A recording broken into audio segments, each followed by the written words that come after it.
forsaken by God, ignored by man for centuries. Yet in the year 1942, great armies meet here to do battle and decide the fate of Europe and the world.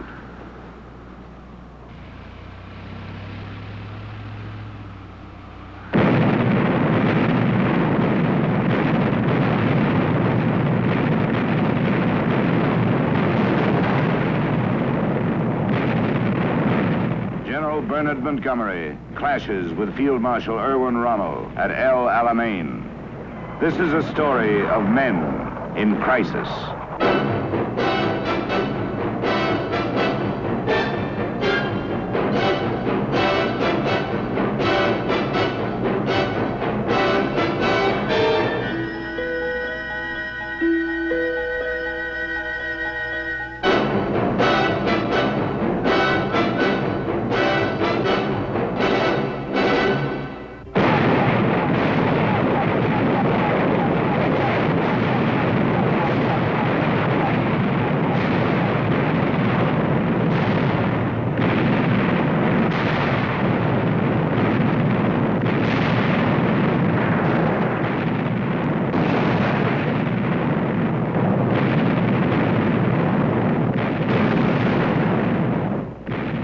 June 1940, British troops end their first campaign of World War II, running for their lives.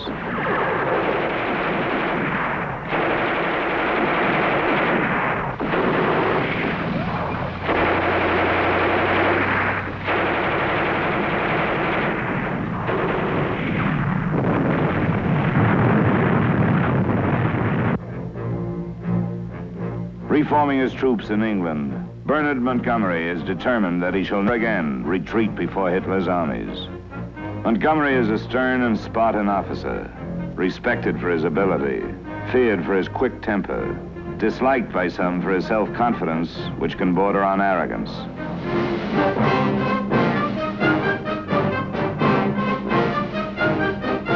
Fresh from Dunkirk, Montgomery declares, "The army in England is not fit. It must be made so."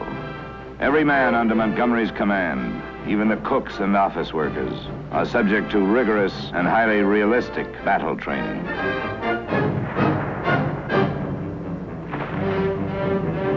For all his eagerness and enterprise, Montgomery, for the next 2 years, will have to be content with dummy attacks on make-believe Nazis.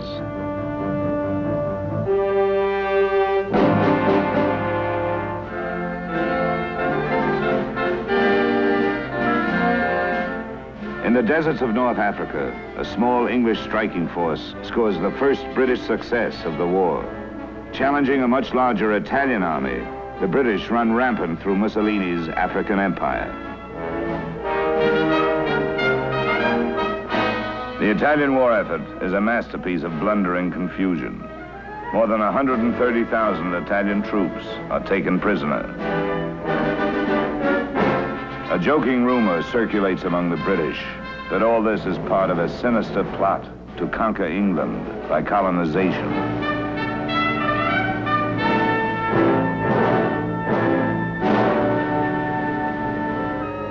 Benito Mussolini, blustering with confidence in public, pleads for help in private meetings with Adolf Hitler. He complains that he has not had time to temper the Italian spirit, to harden it for war. Hitler, who has always believed that only Aryans make good soldiers, is not surprised by Mussolini's failure. He readily agrees to send a German army to Africa, commanded by a promising, newly appointed general, Erwin Rommel. Arriving in Africa with 3 divisions, Rommel is expected merely to prevent the Italians' total collapse. But this modest assignment is not suited to Rommel's character. Outwardly, he may be a model Wehrmacht officer, meticulous and conventional. But at heart, he is an adventurer with the instincts of a buccaneer. Now, the hidden qualities in Rommel will assert themselves as he senses that the British are dangerously overconfident.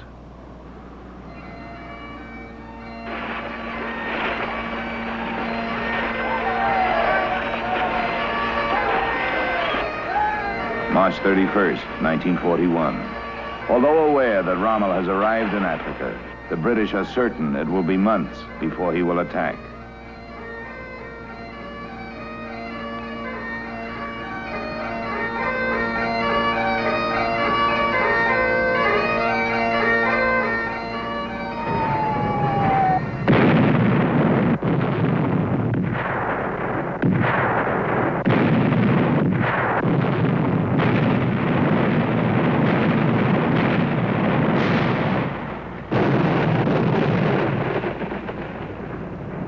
Rommel strikes, achieving complete surprise. Now he plunges after his astonished enemy.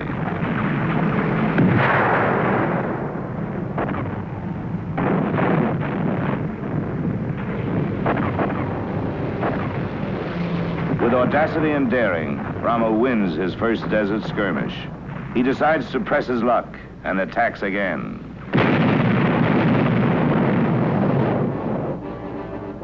Reeling from Rommel's sudden onslaught, the British begin a long series of retreats, losing all they have gained from the Italians. As they are outmaneuvered time and time again, confusion reigns and defeatism rules.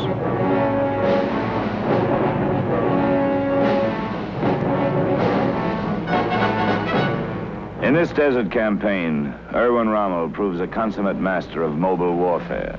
His greatest aid is his instinct. His attacks always seem to strike the enemy's weakest point. When attacked, his units seem to melt away like a mirage. Throughout Africa, Rommel is soon known as the Desert Fox.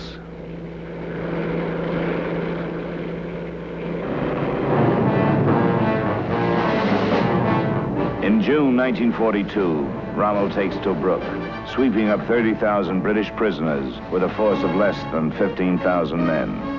For Rommel, this is a crowning achievement. For the British, it is a shocking and frightening disgrace.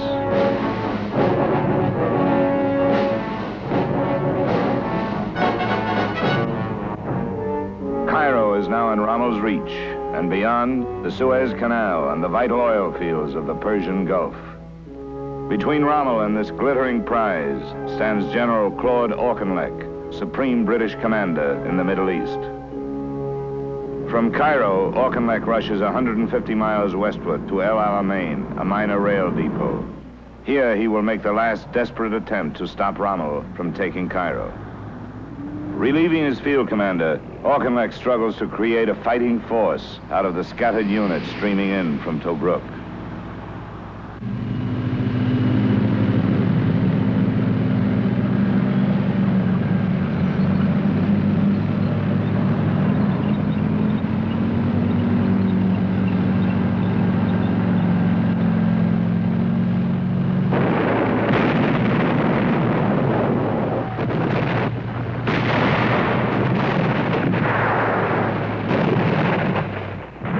The German attack is savage and determined.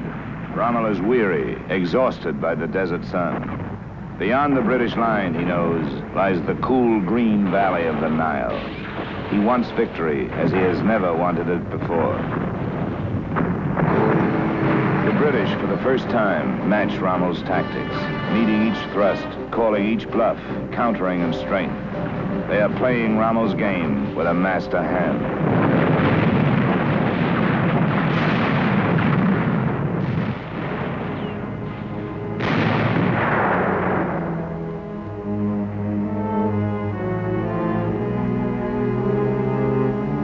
This, the first battle of El Alamein, ends in apparent stalemate. The British have suffered heavy losses, but Rommel's drive is stopped. He knows that he has been outmaneuvered by the British, defeated in the one battle he could not afford to lose.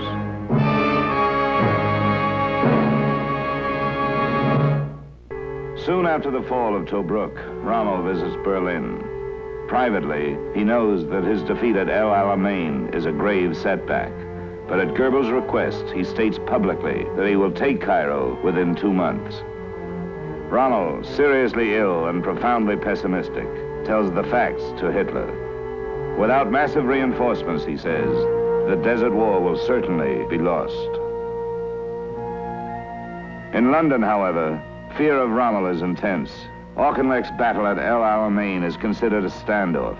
it is whispered that Churchill's government may soon fall. Churchill knows what must be done. To bury the shame of Tobruk, General Auchinleck must go. On August 6th, Churchill's orders are issued. Auchinleck is relieved. There will be a new commander of the 8th Army in Africa. The man chosen is General Strafer Gott, one of Auchinleck's best field commanders.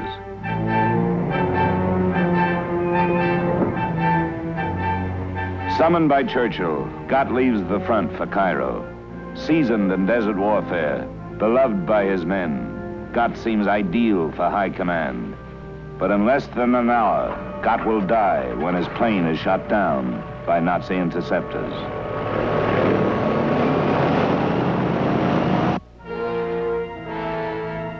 Churchill must act instantly, replacing Gott with an officer who has never had a major battle command. Lieutenant General B.L. Montgomery has seen action at the Battle of the Somme in 1917 and at Dunkirk in 1940. He has no experience in desert war, but whatever his other qualifications, he does not lack self-confidence. Montgomery's cocky optimism is infectious. Soon correspondents begin to spread the fame of this jaunty British St. George, selected by Churchill to slay the Nazi dragon, Rommel.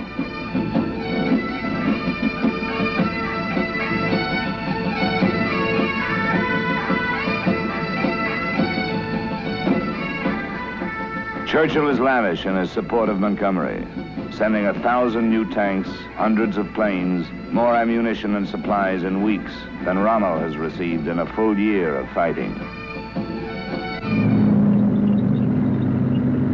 On October 23rd, outnumbering the Germans by 2-to-1 in men, by 5-to-1 in armor, Montgomery feels ready for his epic clash with Rommel.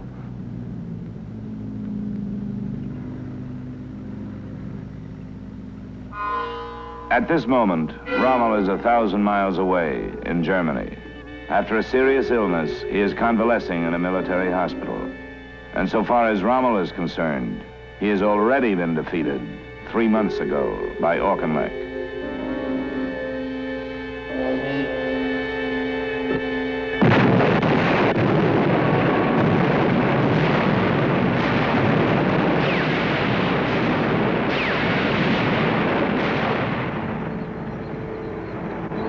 On schedule, Montgomery's armor launches the attack, massing in narrow corridors cleared through the German minefields.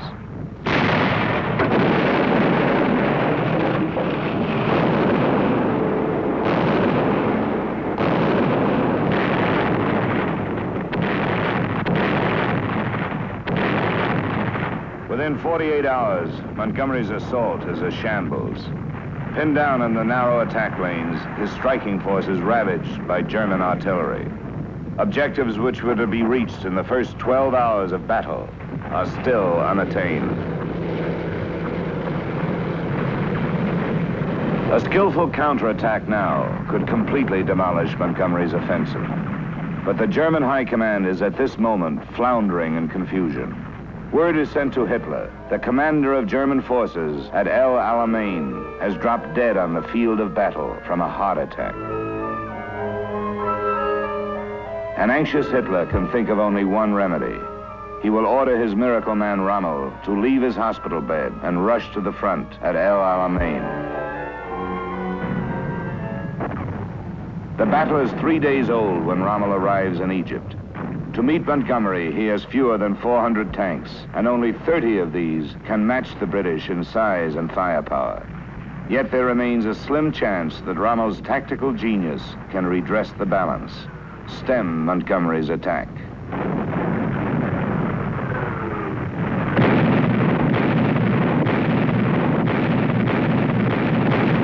During the next 6 days, Montgomery will never deviate from his original plan. He can afford heavy losses. Rommel cannot.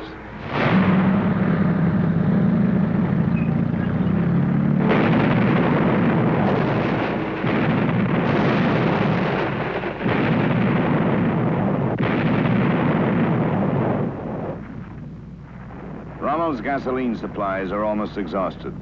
To move a single vehicle, he must immobilize 2 others. He cannot employ the lightning movements which have turned the tide of battle in the past. Though contesting every inch of ground, Rommel must gradually give way.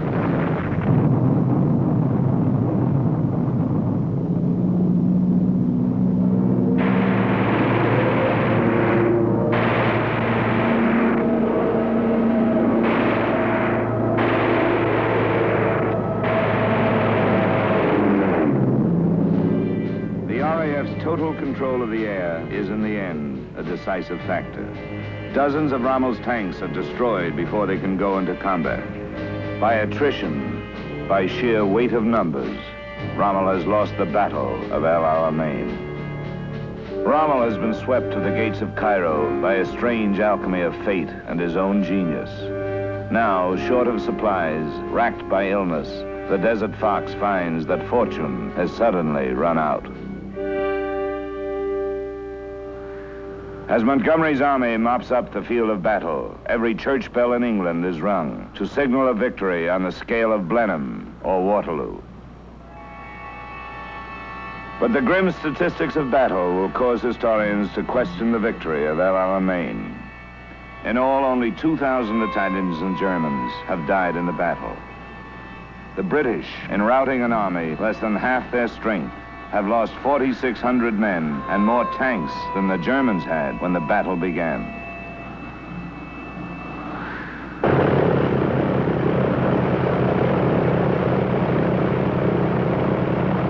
To Britain, after 3 years of defeat, the prize seems worth the price. For Churchill, it is vindication. For Montgomery, it is vengeance long denied since the rout at Dunkirk.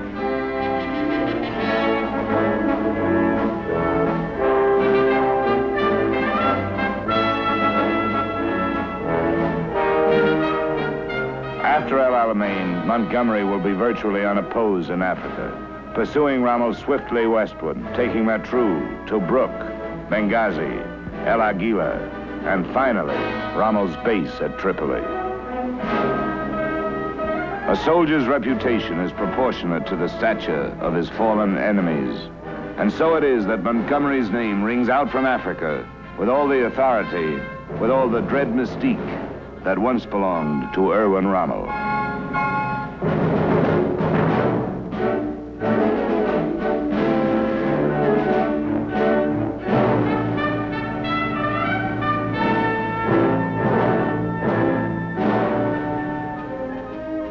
It can be noted that 16 days after the Battle of El Alamein began, an American invasion of French North Africa threatened Rommel from the rear. Thus, the British, barring incredible disaster, could not lose the Battle of El Alamein. Escaping the British before the fall of Africa, Erwin Rommel goes on to command Hitler's invasion defenses on the coast of France. Although Rommel remains the bold, dynamic optimist, the will to victory is gone. Having lost one battle, he will lose another, here on June 6, 1944, D-Day. Field Marshal Bernard Montgomery will go on to fully earn the fame and respect he acquired at El Alamein. Yet with Churchill, he will regard this first battle as his favorite, and it will remain his most famous victory. This is the 3rd anniversary of the battle, and I'm particularly glad that Mr. Churchill has honored us with his presence. I believe that when I arrived in Egypt to take command of the 8th Army, there was a certain amount of speculation on how long some of you might hold your appointments.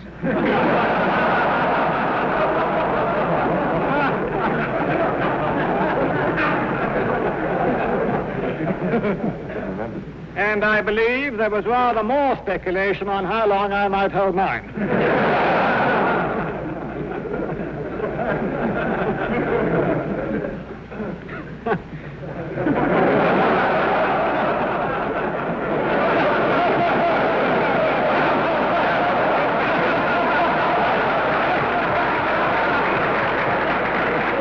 There was considerable speculation how long I could hold mine. Stay tuned as Perspectives profiles the legendary naval warrior Admiral Bull Halsey, next on the History Channel. And later tonight, Aldrich Ames speaks out on History Undercover at 10 Eastern, 11 Pacific.